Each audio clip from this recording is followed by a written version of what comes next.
নমস্কার, আমার নাম ঝর্ণা ঘোষ। আমি অনেকদিন থেকে পা ব্যথা নিয়ে ভুগছিলাম। তারপরে একটু করে আস্তে আস্তে ব্যথাটা বাড়লো। তারপরে কষ্টই হচ্ছিল, বেশ ভালোই কষ্ট হয়েছে। হাঁটু দুটো আমার পুরো আস্তে আস্তে বেন্ড হয়ে যাচ্ছে।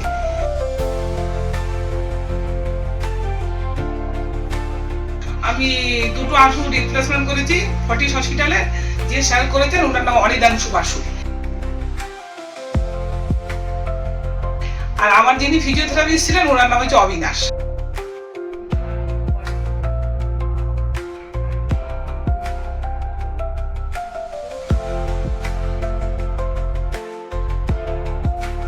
আমি খুব ভালো আছি, খুব ভালো আছি, খুব ভালো আছি। এর থেকে ভালো কিছু আর হয় না। আগে আমি প্রচুর কষ্ট পাচ্ছিলাম, সেই কষ্টটা থেকে রিমুভ পেয়েছি। ওঠা নামা মোটামুটি আমি 2 মাস মধ্যে সব ওকে। 8 দিন আমি ওয়াকার নিয়ে হেঁটেছিলাম, তারপর আমি নিজে নিজেই হেঁটেছি।